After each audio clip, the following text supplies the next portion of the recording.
एक गुरु और शिष्य जंगल से होते हुए अपने गांव जा रहे होते हैं। अंधेरा काफी हो चुका था। शिष्य ने अपने गुरु से कहा कि गुरुजी, काफी रात हो चुकी है, अगर आप कहें तो आज की रात यही आसपास के किसी गांव में गुजार लें। गुरुजी ने अपना सर हिलाया और वो आसपास के गांव में एक छोटे से घर के पास जाकर रुके। अब जैसे ही वहां गए तो गुरुजी के शिष्य ने दरवाजा खटखटाया। उस घर से एक गरीब आदमी बाहर आया तो गुरुजी ने बोला, हम अपने गांव जा रहे थे, लेकिन काफी रात होने की वजह से हमने इसी गांव में रुकने को सोचा। क्या हम आज रात आपके यहाँ रुक सकते हैं? गरीब आदमी बोला, हाँ क्यों नहीं, आप दोनों अंदर आ जाएं। अब जैसे ही गुरुजी अंदर गए उन्होंने देखा कि उस आदमी के घर में बहुत ज्यादा गरीबी थी। गुरुजी ने उससे पूछा कि आप काम क्या करते हो? वह गरीब आदमी बोला कि मेरे पास बहुत सारी जमीन है। तो गुरुजी ने बोला, अगर तुम्हारे पास बहुत सारी जमीन है तो इस तरह से क्यों रहते हो? वह आदमी बोला, यह किसी काम की नहीं है। गांव वाले बोलते हैं कि ये बंजर जमीन है, यहाँ पर कुछ भी नहीं उगाई जा सकती है और वहाँ फसल उगाना बहुत बड़ी बेवकूफी है। गुरुजी ने बोला कि तुम्हारा गुजारा कैसे होता है? उसने बोला, मेरे पास एक भैंस है जिससे मेरा पूरा घर चलता है।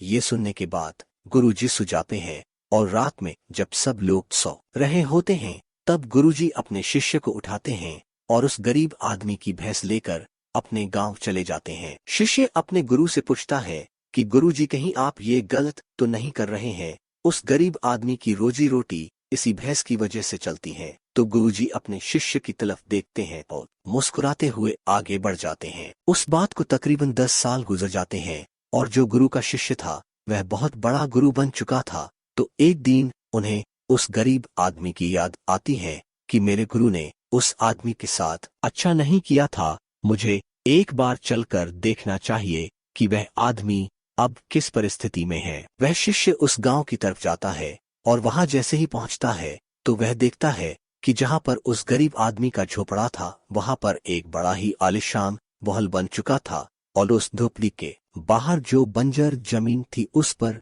फल और फूलों के बगीचे थे। तभी उधर से उस घर का मालिक आता है। शिष्य उसे पहचान लेता है और उस आदमी को बोलता है, तुमने मुझे पहचाना? मैं अपने गुरुजी के साथ आया था, हमने एक रात के लिए आपके यहाँ रुके भी थे। वह आदमी उसे पहचान लेता है और बोलता है कि उस रात में आप कहाँ चले गए थे?